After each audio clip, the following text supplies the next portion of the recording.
बिना भाग्य के नहीं मिलता है। रामायण में भगवान रामचंद्र कहते हैं, पुण्य पुंज बिनु मिलहि न संता, पुण्य पुंज बिनु मिलहि न संता, सतसंगति सम श्रुति करयंता। भगवान रामचंद्र के वचन है, पुण्य पुंज बिनु मिलहि न संता। ये संतों का सानिध्य, संतों का समागम और संतों के मुख से भगवत कथा पुण्य के पुंज के बिना नहीं मिलेगी। पुण्य चाहिए सबको, ये सबका ये भाग्य नहीं है पुण्य। तो आज भगवत कृपा से, पुण्य के प्रताप से हम सब इस कथा में उपस्थित हुए हैं। श्री वेदव्यास मुनि की आज्ञा है, भागवत सुनने के पहले भागवत की महिमा सुने, क्योंकि जब तक किसी विषय वस्तु की महिमा नहीं सुनते हैं तब तक उनके प्रति श्रद्धा उत्पन्न नहीं होती है। और भक्तों, भक्ति के सभी अंगों में श्रद्धा अपेक्षित है।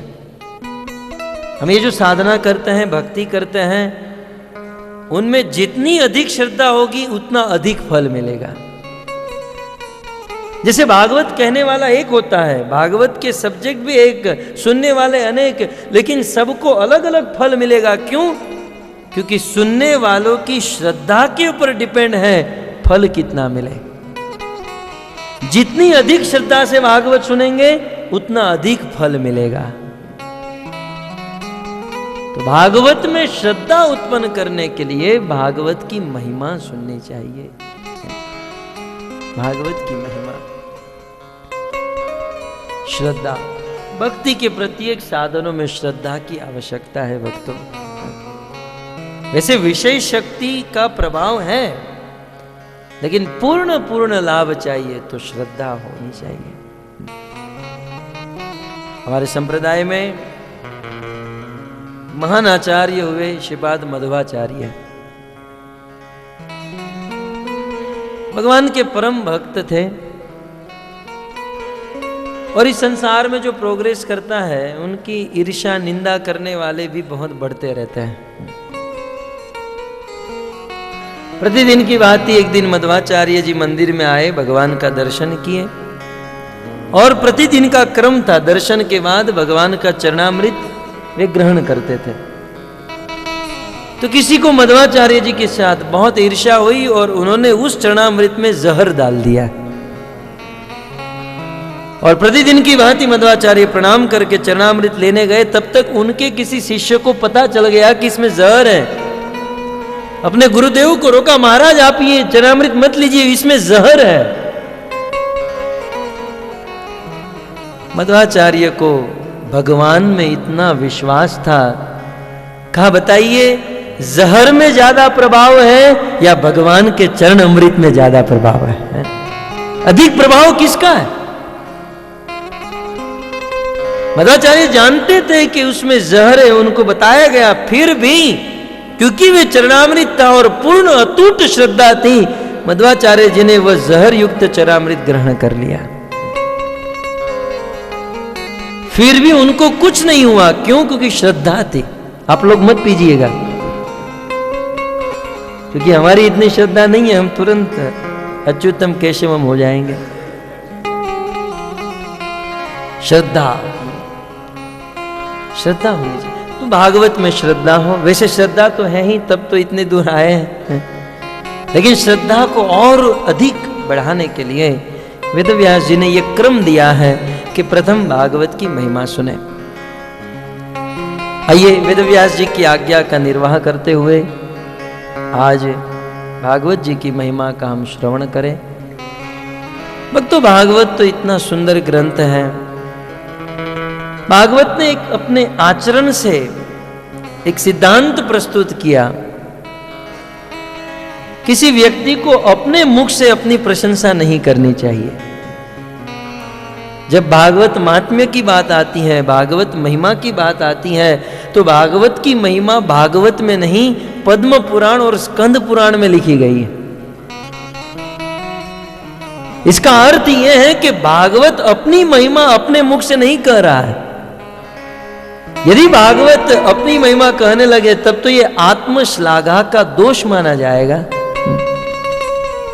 अपने मुख से अपनी प्रशंसा है तो दोष है।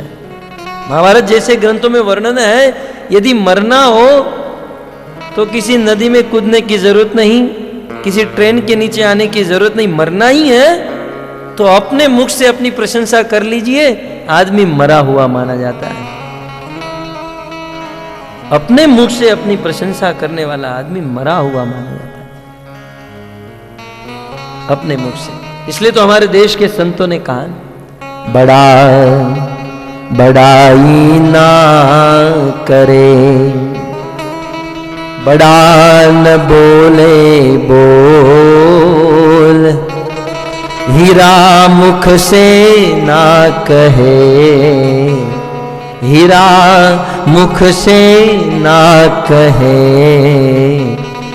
लाख हमारा मोल, लाख हमारा मोल। बड़ा बड़ाई ना करे, बड़ा न बोले बोल। अब ध्यान रखिएगा, जो महान व्यक्ति होते हैं ना, वो कभी भी अपने मुख से अपनी प्रशंसा नहीं करते हैं। महान व्यक्ति अपने मुख से अपनी प्रशंसा नहीं करते हैं। और जो अपने मुख से अपनी प्रशंसा करे वो महान नहीं है। यदि कोई कहे कि मैं तो सब कुछ जानता हूं, पूरा भागवत गीता रामायण में सारे ग्रंथ सब कुछ जानता हूं, समझो वो अज्ञानी है। क्योंकि ज्ञानी व्यक्ति कभी नहीं कहेगा कि मैं कुछ जानता हूं, मैं ज्ञानी हूं। भक्त कभी नहीं कहेगा कि मैं भक्त हूं। प्रेमेर स्वभाव जहां प्रेमेर संबंध, से ही माने मोर नहीं कृष्ण प्रेम गंध। जिसके हृदय में प्रेम है, भक्ति है, वह भक्त तो यही समझेगा कि मेरे हृदय में प्रेम की गंध भी नहीं है। भाव महान व्यक्ति अपने मुख से अपनी महानता नहीं कहता है। महात्मा ने दृष्टांत दिया हीरा, जैसे हीरा, डायमंड, जो रियल डायमंड होते हैं ना, क्योंकि हम भी उनके बिजनेस कर चुके हैं 7 साल, हमारा फैमिली बिजनेस था डायमंड का, तो हम तो जानते हैं जब डायमंड को बनाया जाता है और जब मार्केट में रखा जाता है तो लोग उनके दाम लगाते हैं। डायमंड एक ऐसी वस्तु है जिसका दाम फिक्स नहीं होता है। जैसे गोल्ड फिक्स होता है, कपड़ा फिक्स होता है, डायमंड फिक्स नहीं होता, बस वही दाम चलता है। कोई कहता है 1000, कोई कहता है 2000, 3000, 4000। मानो वो डायमंड 1 लाख रुपए का है, लेकिन व्यापारी उनके मोल करते हैं, ये 1000 का है, कुछ कहते हैं 2000 का, कुछ कहते 3000, कोई कहता है 4000। लेकिन हीरा आज तक अपने मुख से नहीं बोला, अरे मूर्खो, पागलों, मैं 2-3 हजार का नहीं, मैं 1 लाख रुपए का हूं। आज तक हीरा अपने मुख से अपना भाव, अपना मूल्य नहीं कहा, इसलिए तो वह हीरो है और हम सब लोग जीरो है।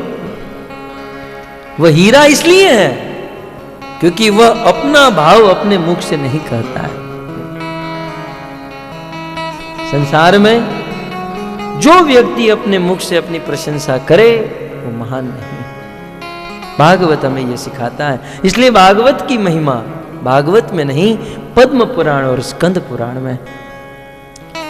पद्म पुराण अंतर्गत भागवत महात्म्य सुनाते हुए वेदव्यास जी सर्वप्रथम भगवान को प्रणाम करते हैं। सच्चिदानंद रूपाय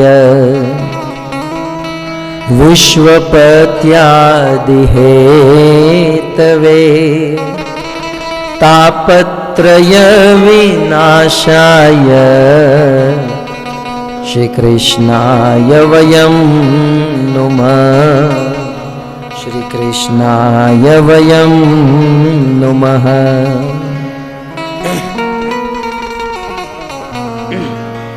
श्री कृष्णाय वयं नुमः। श्री वेदव्यास मुनि महात्म्य सुनाने से पहले मंगलाचरण करते हुए भगवान को नमस्कार करते हैं।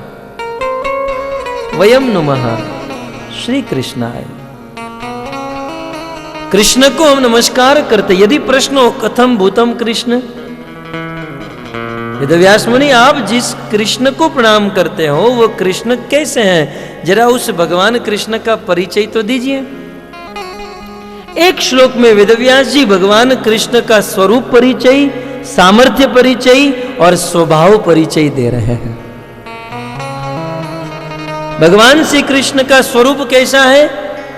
सच्चिदानंद रूपाय, स्वरूप परिचय। सच्चित आनंद रूपाय, जिनका रूप सत्य चित और आनंद से बना हुआ है। भक्तों, हमारा शरीर पंच महाभूत से बना है, जिसमें पृथ्वी, जल, अग्नि, वायु और आकाश है। परंतु भगवान कृष्ण का शरीर चिन्मयी देह है, जिसमें सत्य चित और आनंद लगा हुआ है। सत माने नित्यता, उनका शरीर नित्य है। चित माने ज्ञानमयी, भगवान का शरीर पूर्ण ज्ञानमय है। और आनंद, जिनके शरीर में आनंद ही आनंद भरा हुआ है, और हमारे शरीर में दुख ही दुख भरा हुआ है। कुलशेखर आलवार, मुकुंद माला स्तोत्र। शरीर व्याधि मंदिरम सतसंधि जर्जरम। हमारा ये जो शरीर है व्याधि का मंदिर है।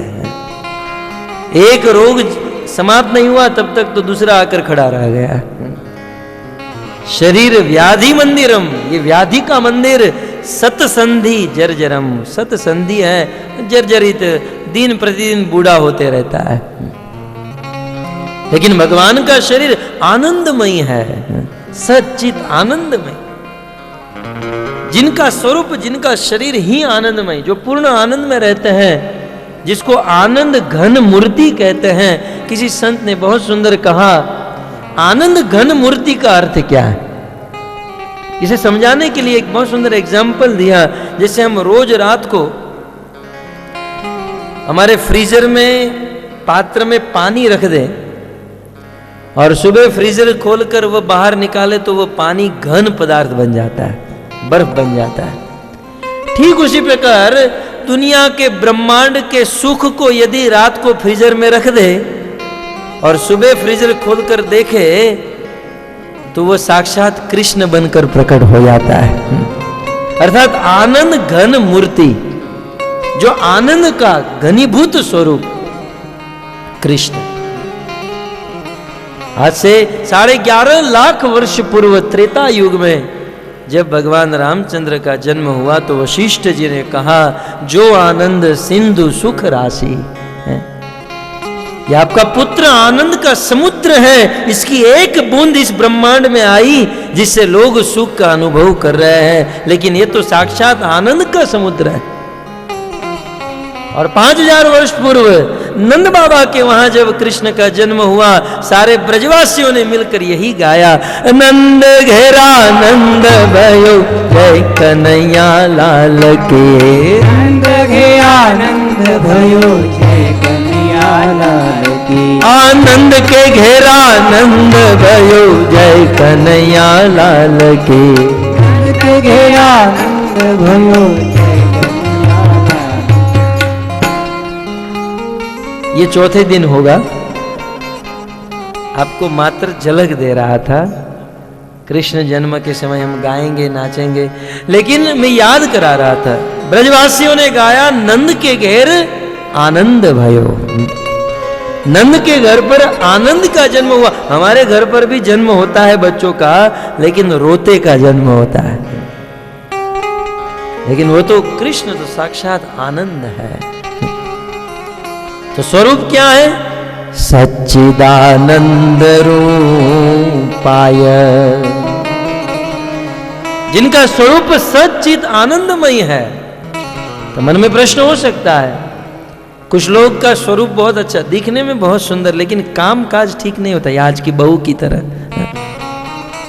दिखने में सुंदर, लेकिन जो पहले के लोग काम काज करते थे वैसे आज की लड़कियां कहां कर पाती है। कुछ लोग दिखने में बहुत सुंदर होते हैं, लेकिन काम काज उनका सामर्थ्य ठीक नहीं होता है। तब वेदव्यास मुनि को पूछा गया, आपके ईश्वर दिखने में तो सुंदर है, सच्चित आनंद रूपाय, लेकिन सामर्थ्य क्या है? तब इसका उत्तर देते हुए व्यास जी कहते हैं विश्वपत्यादि हेतवे, विश्वपत्यादि हेतवे। सामर्थ्य परिचय, सामर्थ्य क्या है? विश्व उत्पत्ति आदि हेतव, सामर्थ्य है जो पूरे विश्व को उत्पन्न करते हैं। गांव में लोगों को समय बहुत ज्यादा होता है, चौराहे पर बैठते हैं, चर्चा करते हैं, आजकल हमारे गांव में बड़ा आदमी कौन? तब देखते हैं कि इसका खेत बड़ा है, इसके खेत में ज्यादा उत्पादन है, इसकी फसल अधिक है, ये फलाना बड़ा आदमी है। मतलब ऐसे जज किया जाता है कि जिसका प्रोडक्शन सबसे ज्यादा है, चाहे फसल का प्रोडक्शन चाहे धन का प्रोडक्शन, जिसका प्रोडक्शन सबसे अधिक है वो सबसे बड़ा आदमी।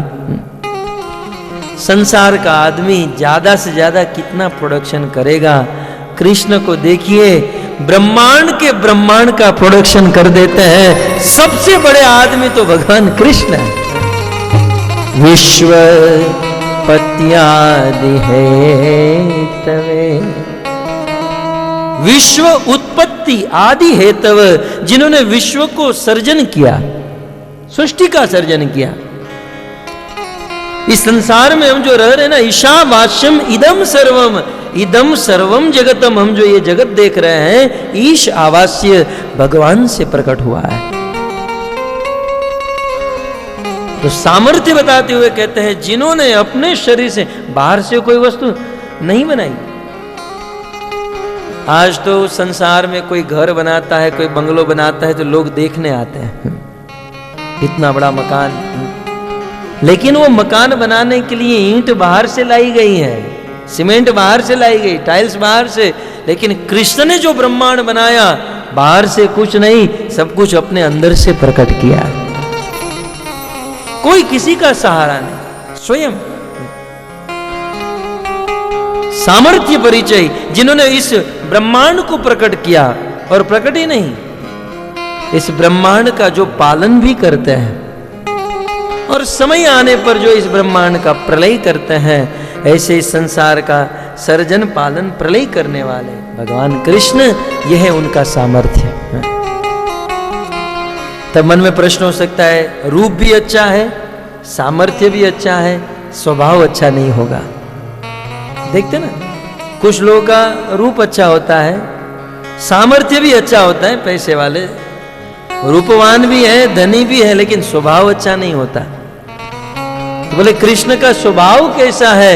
तब वेदव्यास जी कहते हैं तापत्रय विनाशाय, तापत्रय विनाशाय श्री कृष्णाय वयं नुमः।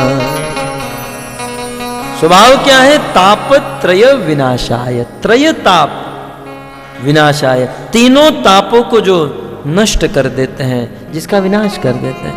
ताप क्या है? हमारे वेदों में, शास्त्रों में, ग्रंथों में इस दुनिया में जितने भी दुख है, उन दुखों को 3 भाग में बांटा है, जिसे त्रिताप कहते हैं। एक है आदि दैविक ताप, एक है आदि भौतिक ताप, और एक है आदि आध्यात्मिक ताप। कुछ ऐसे दुख हैं जो देवताओं के द्वारा मिलते हैं, जैसे सुनामी आ जाए, यहां तो बाढ़ आती रहती है, बाढ़ आ जाए, अतिवृष्टि हो जाए या अनावृष्टि हो जाए, सूर्य तप्त हो जाए या सूर्य शीतल हो जाए, भूकंप हो जाए, ये सब देवताओं के द्वारा दिए जाने वाले दुख है। दूसरा है आदि भौतिक ताप, हमारे अपने स्वजनों के द्वारा जो मिलता है। और तीसरा है आदि आध्यात्मिक, जो हमारे ही अपने मन के द्वारा मिलता है।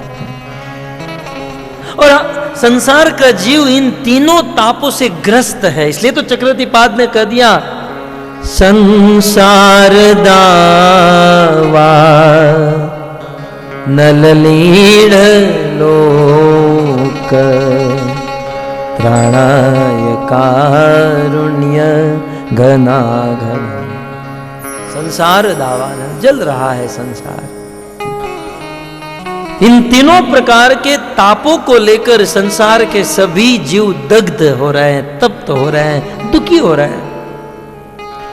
रात दिन दुखों से जलने वाला जीव एक बार भी भगवान कृष्ण की शरण ग्रहण कर लेता है तो कृष्ण उस जीव को सारे दुखों से मुक्त कर देते हैं, तीनों तापों से मुक्त कर देते हैं। यह है कृष्ण का स्वभाव। तापत्रय विनाशाय, जो अपने आश्रित जनों के सारे ताप सारे दुख दूर कर दे। तो स्वरूप, सामर्थ्य और स्वभाव परिचय देते हुए वेदव्यास मुनि भगवान कृष्ण को नमस्कार कर रहे हैं। श्री कृष्णाय वयं नुमः, श्री कृष्णाय वयं नुमः, श्री कृष्णाय वयं नुमः।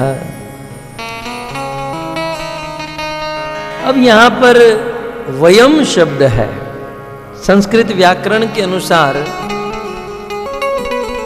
संस्कृत व्याकरण में 3 वचन होते हैं। जैसे साधारण तो 2 ही वचन, इंग्लिश में सिंगुलर और प्लूरल, एक वचन और बहुवचन, लेकिन संस्कृत में एक वचन, द्विवचन और बहुवचन, 3 वचन होते हैं। यदि श्री कृष्णाय अहम नमः लिखा होता तो इसका अर्थ होता वेदव्यास जी अकेले प्रणाम कर रहे हैं। यदि श्री कृष्णाय आवाम नमः लिखा होता तो 2 लोग भगवान को प्रणाम कर रहे हैं। तो अहम भी नहीं है, आवाम भी नहीं है। वेदव्यास जी कहते हैं श्री कृष्णाय वयम नुमः, अर्थात हम सब लोग प्रणाम कर रहे हैं। प्रथम श्लोक में वेदव्यास मुनि युग धर्म का प्रचार कर रहे हैं। भगवान को नमस्कार करना हो, भक्ति करनी हो, नाम लेना हो या कथा सुननी हो, अकेले नहीं होगा, इसके लिए संकीर्तन करना होगा, भक्तों के बीच में बैठकर यह कार्य करना होगा, तब जाकर सफलता मिलेगी। वयम नुमः, नहीं तो गोपाल जी मुझे अकेले घर पे बुलाकर नहीं सुन सकते थे? जरा आ जाइए प्रभु जी, कथा सुना दीजिए, मैं अकेला सुना देता हूं उनको। लेकिन वयम नुमः, ये हमारे शास्त्र की परिपाटी है, सबको साथ में लेकर सुने। वेदव्यास मुनि अकेले नहीं, सबको साथ लेकर वयम नुमः। तो इस प्रकार श्री वेदव्यास मुनि भगवान को नमस्कार करते हैं और भागवत महात्म्य को सुनाते हुए कहते हैं कि एक समय की बात, नैमिषारण्य में इस देश के समस्त ऋषि मुनि एकत्रित हुए। संख्या भी बताई गई, लगभग 88,000 ऋषि मुनियों की संख्या थी। और उन ऋषि मुनियों में ज्ञान वृद्ध, वयोवृद्ध श्री शौनक ऋषि थे। शौनक जी, जिनको भगवान के चरणों में पूर्ण विश्वास, पूर्ण श्रद्धा थी। ऐसे शौनक जी सुत जिसे कहते हैं कि हे सुत गोस्वामी, अज्ञान ध्वंस विध्वंस कोटि सूर्य समप्रभ।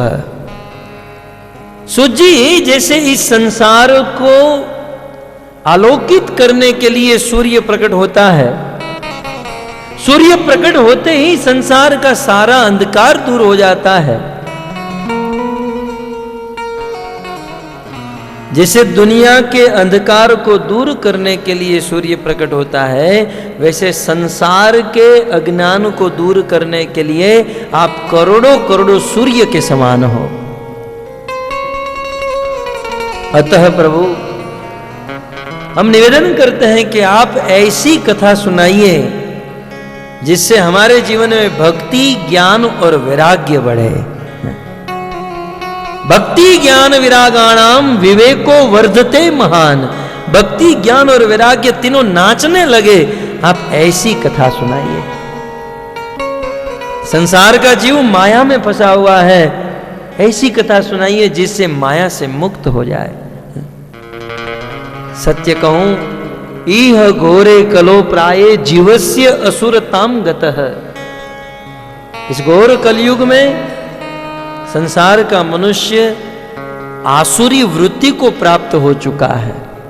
शरीर तो मनुष्य का है, लेकिन कार्य असुर जैसे हो चुके हैं।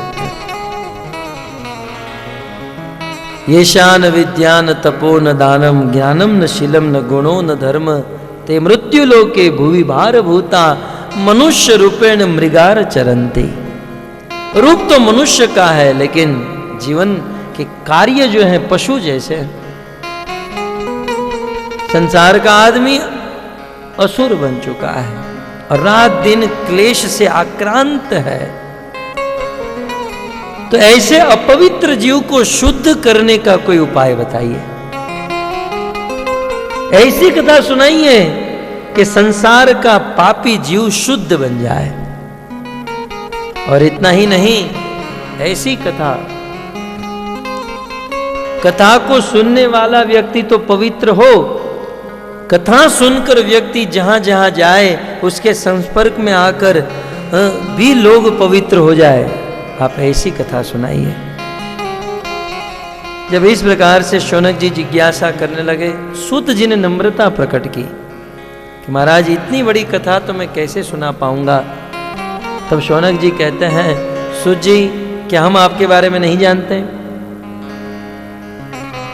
यदि संसार में भटकते हुए किसी को चिंतामणि मिल जाए, चिंतामणि लोक सुखम सुरुद्रु स्वर्ग संपदम, जिनके पास चिंतामणि है उसे स्वर्ग, उसे पृथ्वी का सुख मिलता है, और जिनके पास कल्प वृक्ष है उसे स्वर्ग का सुख मिलता है। लेकिन आप जैसे गुरु जी से मिल जाए उसे तो वैकुंठ का सुख मिलता है। वैकुंठ प्रिय दर्शनम। अतः शुद्ध जी आप ये कथा सुनाइए। शौनक जी की जिज्ञासा को देखकर शुद्ध जी प्रसन्न हुए और शुद्ध जी ने कहा कि आपने जो जिज्ञासा की है उसे पूर्ण करने के लिए एकमात्र कथा है, और वो है भागवत कथा। भागवत कथा सुनकर ही व्यक्ति भक्ति ज्ञान वैराग्य से युक्त होगा, माया से मुक्त होगा, दोषों से मुक्त होगा। और भागवत सुनकर व्यक्ति इतना पवित्र होगा, यत्पाद सलिलम यथा, जैसे गंगा।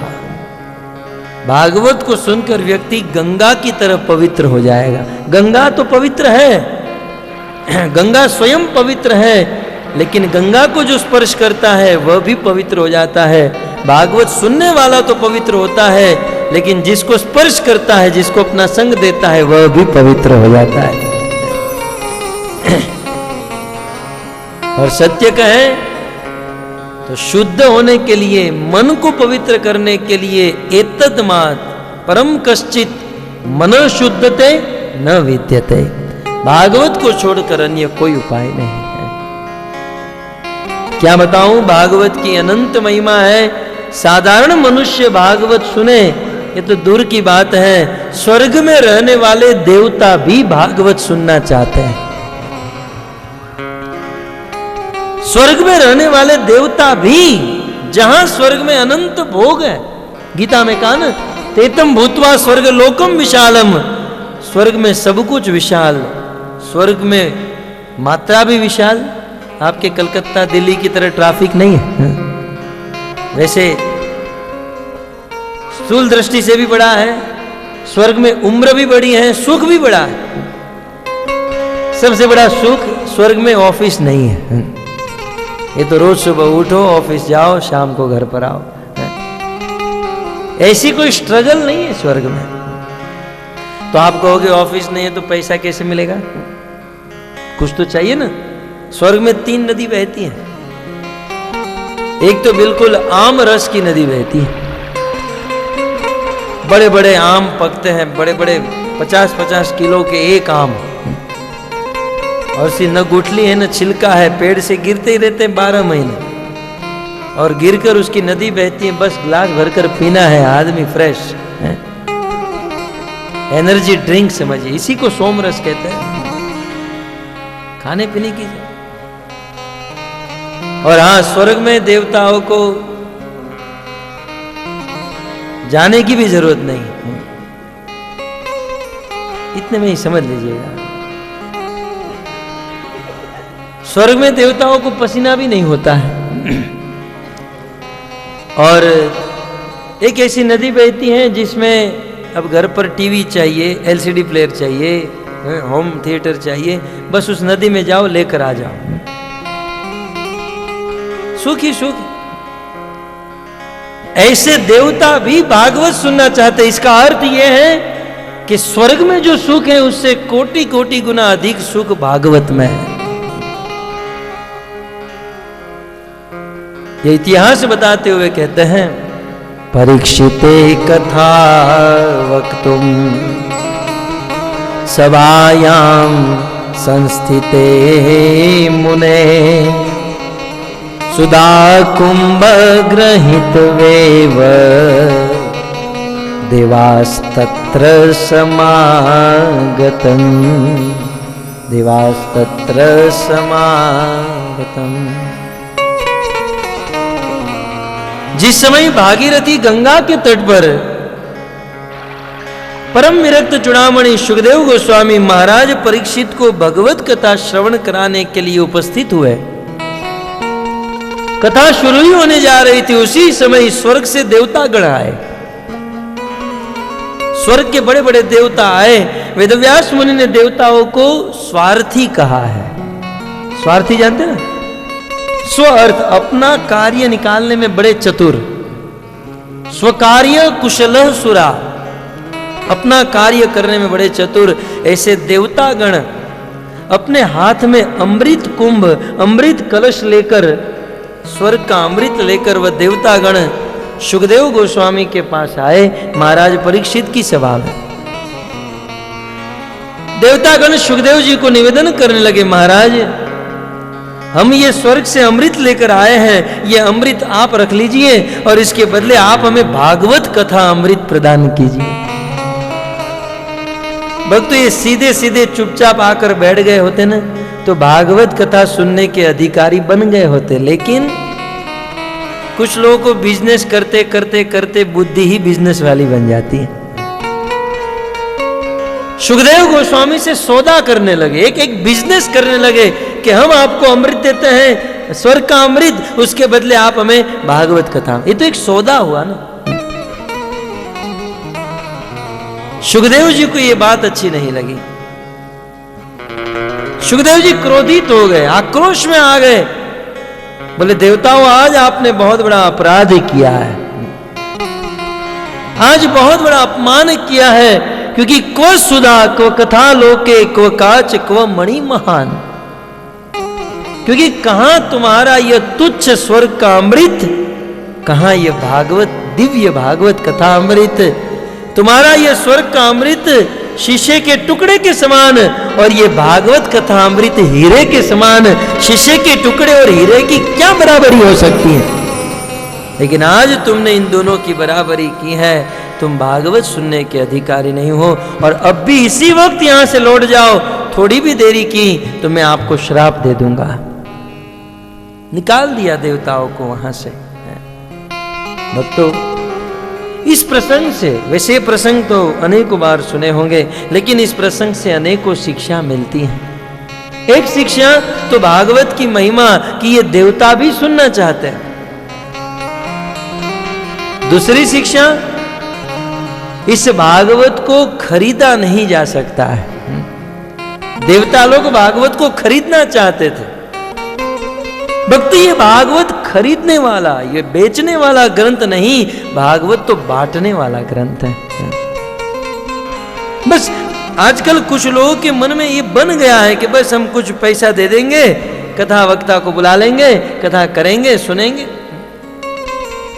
और आज के यजमानों का भी कोई दोष नहीं है, क्योंकि संसार में कुछ, मैं सबकी बात नहीं कर रहा हूं, कुछ ऐसे तथाकथित वक्ता जो हैं भागवत को अपनी जीविका बनाए बैठे हैं।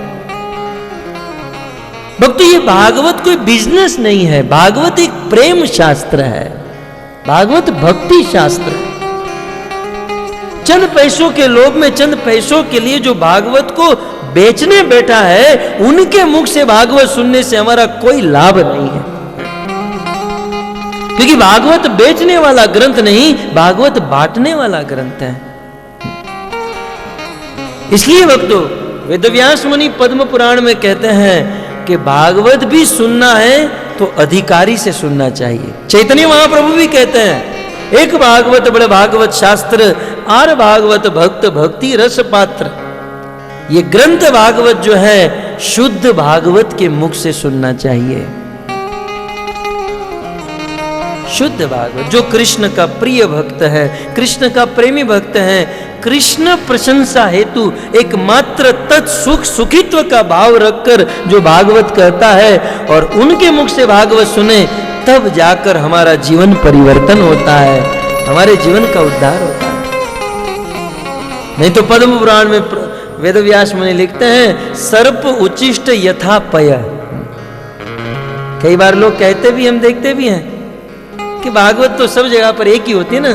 परीक्षित की कथा आती है, ध्रुव की आती है, ये चरित्र वो चरित्र सब एक हैं। वेदव्यास जी पद्म पुराण में दृष्टांत देते हैं कि जैसे दो पात्र में दूध है और बाहर से हमें लगे कि दोनों दूध समान है, लेकिन एक दूध में सर्प स्पर्श कर चुका है, उसमें जहर है। बाहर से दोनों दूध समान लग सकते हैं और दूध पौष्टिक आहार भी है, लेकिन जिस दूध को सर्प स्पर्श कर लिया उसे पिएंगे तो हमारी मृत्यु होगी। भागवत दिव्य ग्रंथ है, परंतु यदि अवैष्णव मुख स्यात्, यदि अवैष्णव के मुख से सुन लिया तो इसी भागवत से हमारा पतन हो सकता है। ये शिक्षा है। इसलिए भागवत किसी प्रेमी भक्त के मुख से सुनना चाहिए, किसी भक्त के मुख से सुनना चाहिए, तब जाकर हमारी भक्ति बढ़ेगी। भागवत जी की महिमा, भागवत जी की महिमा बताते हुए अन्य एक इतिहास कहते हैं। जब सुखदेव जी ने महाराज परीक्षित को 7 दिन तक कथा सुनाई और 7वें दिन भगवान के पार्षद आए और महाराज परीक्षित को दिव्य विमान में बिठाकर वैकुंठ लेकर चले गए। परीक्षित मोक्ष, परीक्षित का उद्धार हुआ, यह बात तीनों लोक में फैल गई। ब्रह्म लोक में ब्रह्मा जी के कान में यह बात गई। राज्ञो मोक्षम तथा वीक्ष पुरा दाता विस्मित सत्यलोके तुलाबद्वा तोलयन् साधनं यज। राज्ञो मोक्षम तथा वीक्ष पुरा दातापि विस्मित।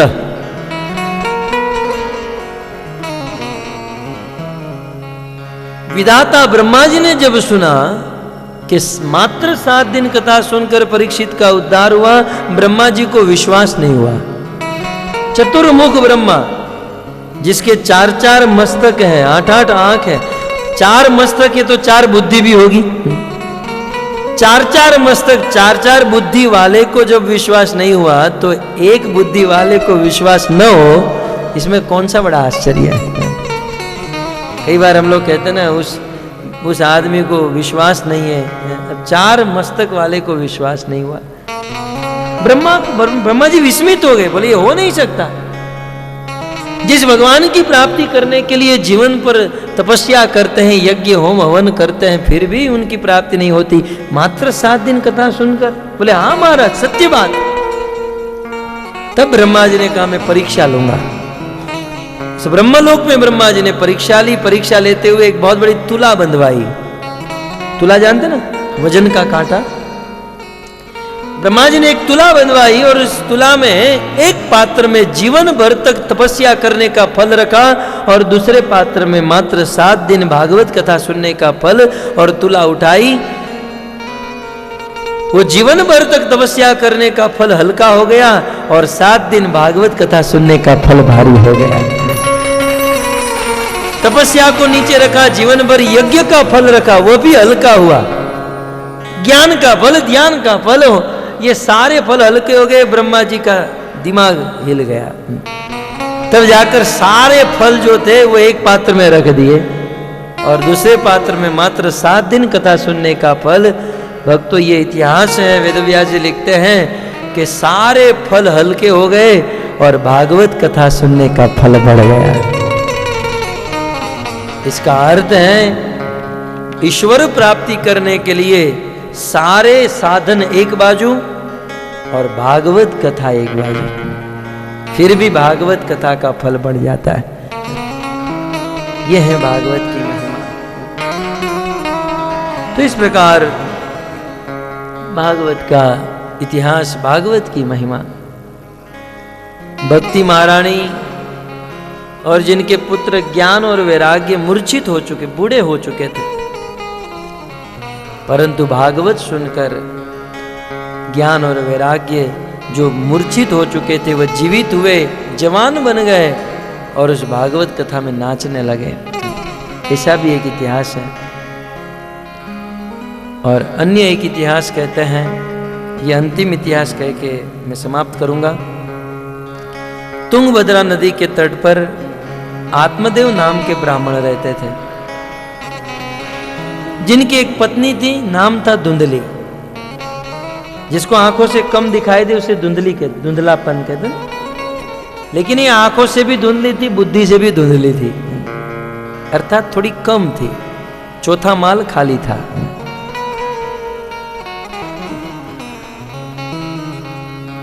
तो आत्मदेव ब्राह्मण की पत्नी धुंधली। वैसे आत्मदेव ब्राह्मण के पास सब कुछ था, संसार का नियम है, कुछ ना कुछ तो कमी रह ही जाती है। एक कमी थी, विवाह हुआ, बहुत दिन बीत गए लेकिन संतान नहीं हुआ था। एक दिन बहुत दुखी हुए और उस तुंगभद्रा नदी में आत्महत्या करने चले गए। जैसे ही आत्महत्या करने कूद रहे थे, उसी समय एक तेजस्वी सन्यासी प्रकट हुए और आत्मदेव ब्राह्मण का हाथ पकड़ लिया। बोले, महाराज जी क्या कर रहे हो? बोले, आप मुझे छोड़ दीजिए, मुझे मरना है, मुझे मरने दीजिए। उस तेजस्वी सन्यासी ने कहा, आत्महत्या करना कितना बड़ा पाप है जानते हो? यह मनुष्य जीवन दुर्लभ है, बड़े भाग मानुष तन पावा। प्रहलाद महाराज, दुर्लभम मानुषम जन्म। ये संत और शास्त्रों ने कहा यह मनुष्य जीवन अत्यंत दुर्लभ है। ऐसे दुर्लभ मनुष्य देह को खो दोगे? क्या प्रॉब्लम है, क्या तकलीफ है? आत्मदेव ब्राह्मण ने कहा, देखो मैं बहुत दुखी आदमी हूं, मैं इतना पापी हूं, मुझे कोई संतान नहीं हो रही है। संतान नहीं होने के कारण लोग मुझे अपवित्र मानते हैं। घर से निकलता हूं, लोग अपना रास्ता बदल देते हैं। ताजे सुंदर फल लाता हूं तो वे सड़ जाते हैं। और मेरी अपवित्रता के कारण मुझे तो संतान नहीं हो रहे हैं, मेरे घर पर जो गाय है उसको भी कोई संतान नहीं हो रहा है। ऐसा दुखी जीवन जीना उससे तो अच्छा है मैं आत्महत्या करके मर जाऊं। मुझे छोड़ दीजिए, मरने दीजिए। तब उस तेजस्वी सन्यासी ने कहा, ब्राह्मण तुम कितनी बार मरोगे? क्योंकि मात्र इस जन्म में नहीं, आने वाले 7 जन्म तक तुम्हारे कर्म में संतान नहीं लिखी है। आने वाले 7 जन्म तक तुम्हारे भाग्य में संतान नहीं लिखी, कितनी बार मरोगे? अब ब्राह्मण तो बुद्धिमान होते हैं, समझ गए कि ये 7 जन्म के बारे में बता सकता है तो मुझे संतान भी दे सकता है। तुरंत आत्मदेव ब्राह्मण उस सन्यासी के चरणों में गिर गए। बोले, महाराज आप मुझे संतान दीजिए, और यदि आप संतान नहीं दोगे तो आपके चरणों में दम तोड़ दूंगा, मेरा दम छोड़ दूंगा, मेरे मरने का दोष आपको लगेगा। कभी कभी लोग साधुओं को फंसा देते हैं, गुरुओं को फंसा देते हैं। महाराज बस बिल्कुल चरण पकड़ लिया, मैं यहां पर आपके चरणों में दम छोड़ दूंगा, मेरे मरने का दोष आपको लगेगा, आप मुझे संतान दीजिए, बिल्कुल जिद पकड़ लिए। तब उस तेजस्वी सन्यासी ने एक फल, अभिमंत्रित किया हुआ फल प्रदान किया। ये अपनी पत्नी को खिला देना। 9 महीने के बाद एक पुत्र की प्राप्ति होगी। आत्मदेव ब्राह्मण बड़ा खुश होकर प्रसन्न होकर फल लेकर घर पर गया, अपनी पत्नी धुंधली को दिया, बोले इस फल को खा लेना, तुम गर्भवती हो जाओगी। धुंधली उस फल को हाथ में लेकर सोच रही कि क्या करूं, इसको खाऊंगी तो गर्भवती, और ये अवस्था बहुत दुखदाई है। तब तक तो उनकी एक सखी, एक बहन वहां पर आई। बोले बहन क्या सोच रही हो? अरे देखो ना, मेरे पति ने मुझे फल दिया है जिसको खाने से मैं गर्भवती होंगी। अब गर्भवती होंगी तो तुम तो जानती हो ना सखी, ये गर्भवती होना है, प्रसव की वेदना कितनी असह्य होती है। इतना बड़ा पेट लेकर घूमना है, घर पर आग लग गई, सब लोग भागेंगे, मैं तो रह जाऊंगी। अच्छा खाने को भी नहीं मिलेगा, और डिलीवरी के लिए मई के जाऊंगी तो ये मेरी नंदन कितना सामान घर का लेकर जाएगी, इसका कोई ठिकाना नहीं।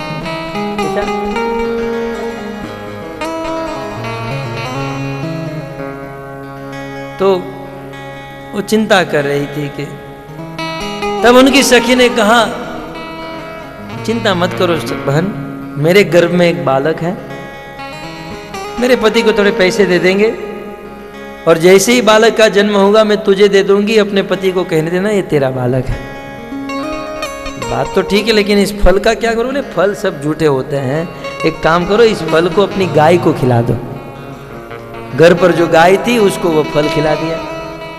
9 महीने के बाद उनकी सखी के वहां बालक का जन्म रातों रात यहाँ पहुंचा दिया, और धुंधली ने कहा आत्मदेव ब्राह्मण को कि मेरे गर्भ से इस बालक की प्राप्ति हुई है। आत्मदेव प्रसन्न। दूसरे दिन उस गाय के गर्भ से मनुष्य बालक का जन्म हुआ। आत्मदेव तो नाचने लगा, जब हो नहीं रहे थे, किसी को नहीं हो रहे थे, होने लगे तो गाय को भी मनुष्य संतान होने लगे। 2 बालक हो गए। धुंधली का जो पुत्र था उसका नाम धुंधुकारी रखा गया, और गाय के गर्भ से जिस बालक का जन्म हुआ उनके कान गाय की तरह थे, गो जैसे कर्ण होने के कारण उनका नाम गोकर्ण रखा गया। आत्मदेव ब्राह्मण के 2 पुत्र धुंधुकारी और गोकर्ण, दोनों का परिचय देते हुए वेदव्यास जी कहते हैं गोकर्ण महाभागवत। गोकर्ण जो थे महाभागवत थे, जन्म से ही भगवान के प्रति रति मति गति सब कुछ लगी हुई थी, और इसीलिए तीर्थाटन में लगे रहते थे। गोकुल, मथुरा, वृंदावन, मायापुर, जगन्नाथपुरी, भारत के अनेकों तीर्थों में भ्रमण करते थे। और धुंधुकारी के विषय में कहते हैं धुंधुकारी महाखल, महापापी है। दुनिया में ऐसा एक भी पाप नहीं था जो धुंधुकारी ने नहीं किया था। आज भी कुछ लोग धुंधुकारी है, कुछ लोग छोटे धुंधुकारी हैं, कुछ लोग मीडियम साइज के हैं, कुछ लोग एक्सेल हैं, कुछ लोग डबल एक्सेल है, कुछ लोग बिल्कुल धुंधुकारी के बाप हैं। धुंधुकारी भी उसके सामने कुछ नहीं है। तो धुंधुकारी महाखल, महापापी था। शराब पीता था, मांसाहार करता था, जुआ खेलता था, चोरी करता था, पशुओं को मारता था, काटता था, हिंसा करता था। चलता था, छोटे छोटे लड़के खेलते रहते थे, उसे उठाकर कुएं में फेंक दे। कोई वजह नहीं, कोई मतलब नहीं, बस उठाकर फेंक देता था। माँ बाप बेचारे उसे ढूंढते रहते थे। अनेकों प्रकार के पापों में बिल्कुल व्यस्त हो गया, और यह करते करते धुंधुकारी ने अपने पिता की सारी संपत्ति का स्वाहा कर दिया। आत्मदेव ब्राह्मण बहुत दुखी हुए। देखिए, पुत्र नहीं था तो दुखी थे, लेकिन पुत्र होने के बाद 10 गुना, हजारों गुना अधिक दुखी हो गए। इसलिए याद रहे, जिसे संतान नहीं होती है उस पर भी भगवान की कृपा है, यह समझकर संतुष्ट रहना चाहिए। ज्यादा मरना नहीं चाहिए संतान संतान संतान। कुछ लोगों को संतान नहीं होते ना, रात दिन हमको संतान नहीं। जिसको है क्या श्रवण कुमार है? आप देख लो दुनिया में, परेशान के अलावा कुछ है संतान के जीवन में? भगवान के ऊपर छोड़ना चाहिए। ईश्वर जो कुछ भी करते हैं हमारे भले के लिए करते हैं। भगवान ने भले के लिए संतान नहीं दी थी, जबरदस्ती संतान मांगी, आत्मदेव दुखी। उनके आंखों के सामने उनका लड़का शराब पीता है, नृत्यांगनाओं का संग करता है। बहुत दुखी हुए। एक दिन के बाद गोकर्ण तीर्थाटन करते करते अपने घर पर आए और अपने पिता आत्मदेव ब्राह्मण को उपदेश दिए कि पिताजी, आप अभी भी इस घर गृहस्थी की आसक्ति में फंसे हुए हो। देह मांस रुधिरम मति त्यजत्वम। आप अपने इस शरीर की आसक्ति से मुक्त हो जाइए, घर की आसक्ति से मुक्त हो जाइए, अपने पुत्र की आसक्ति से मुक्त हो जाइए, वन में जाकर भागवत पढ़िए और मृत्यु के ऊपर विजय प्राप्त कीजिए। पुत्र का उपदेश आत्मदेव ब्राह्मण के हृदय में लग गया। घर से निकल गए, घर से निकल गए, वन में जाकर भागवत पढ़ने लगे। वेदव्यास जी लिखते हैं, श्रीमद् भागवत दशमस्य पाठम। प्रतिदिन भागवत के 10वें स्कंद का पाठ करते थे। यह करते करते एक दिन उनके प्राण निकल गए, मन भगवान में लग गया और मन भगवान में लगने के कारण भगवान के पार्षद आए और अपने धाम में लेकर चले गए। आत्मदेव ब्राह्मण का उद्धार हो गया। लेकिन जिस दिन से पिताजी घर से बाहर गए, उस दिन से धुंधुकारी का पाप करना और बढ़ गया। ऐसा वर्णन है, एक दिन 5 नृत्यांगनाओं को लेकर अपने घर पर आया। यह दृश्य उनकी मां नहीं देख सकी। मशीन चालू। धुंधुकारी की माता यह दृश्य नहीं देख पाई और कुएं में गिरकर आत्महत्या कर ली। इन 5 नृत्यांगनाओं के साथ धुंधुकारी रहने लगा और रोज डिमांड करती थी, हमें ये साड़ी चाहिए, लिपस्टिक चाहिए, नेकलेस चाहिए, ये चाहिए, वो चाहिए। धुंधुकारी की कोई दुकान तो थी नहीं, न कोई फैक्ट्री थी। अब जब डिमांड बढ़ने लगी तो धुंधुकारी चोरी करने लगा। एक दिन धुंधुकारी राजा के घर पर चोरी किया और बहुत सारा धन माल लेकर घर पर आया। 5 वेश्याओं ने, नृत्यांगनाओं ने जब वह देखा, लोभित हो गई। कहते धुंधुकारी के हाथ और पांव बांध दिए और उसके मुंह में गरम गरम कोयले डालकर तड़पा तड़पा कर मार दिया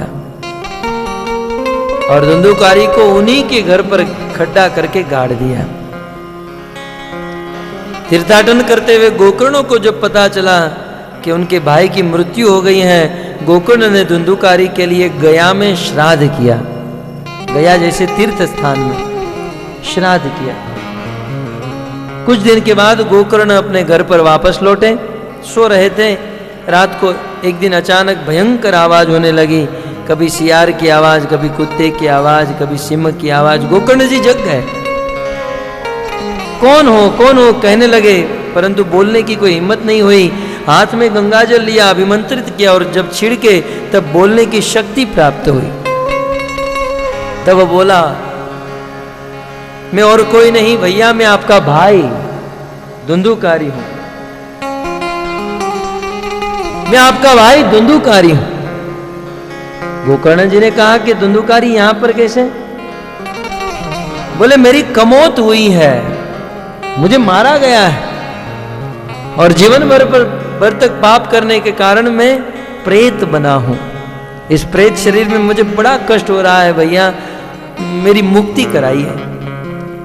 गोकर्ण जी ने कहा, मैंने तो गया तीर्थ में जाकर तुम्हारा श्राद्ध किया था। धुंधुकारी ने कहा, एक नहीं 100 बार श्राद्ध करने के बाद भी मेरी मुक्ति नहीं हो सकती।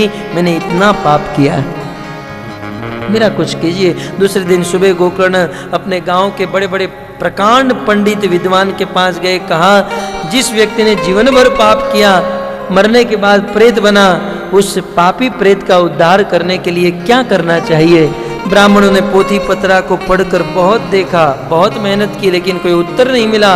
अंत में ब्राह्मणों ने कहा, इसका उत्तर तो एकमात्र भगवान भास्कर ही दे सकते हैं, सूर्य देवता ही इसका उत्तर दे सकते हैं। गोकर्ण जी ने अपने भक्ति के बल पर सूर्य की गति को रोक दिया, सूर्य को प्रकट किया, निवेदन किया है, सूर्य देवता बताइए, जिस व्यक्ति ने जीवन भर पाप किया हो, ऐसे पापी प्रेत का उद्धार करने के लिए क्या करना चाहिए?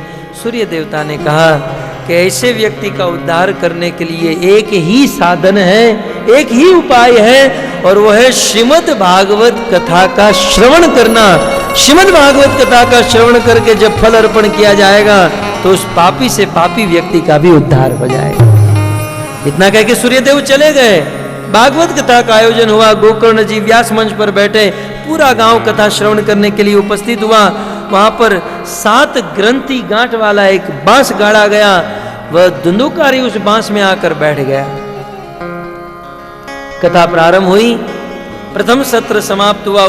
उस बांस की प्रथम गांठ फट गई। दूसरा सत्र समाप्त होते ही दूसरी कथा तो सब लोगों ने एक साथ, एक ही वक्ता, एक ही कथा एक साथ बैठकर सुनी। तो आप धुंधुकारी को लेकर जा सकते हो, हमें क्यों नहीं लेकर जा सकते हो? तब भगवान के पार्षदों ने कहा, इसका जवाब कल सुबह 8:30 बजे दिया जाएगा। ग्रंथराज श्रीमद् भागवतम महापुराण की जय, श्रील प्रभुपाद की जय, निताय गौर प्रेमानंदे। से अनेकों राज्य से आप सब पधारे हो और बहुत सुंदर यहाँ पर व्यवस्था है। 3 टाइम प्रसाद, 3 टाइम गंगा में स्नान और 1 टाइम यहाँ पर कथा और फिर बहुत सुंदर यात्रा। तो सोने में भी सुगंध और सुगंध में भी और कुछ होता है तो वो भी आ गया यहाँ तो।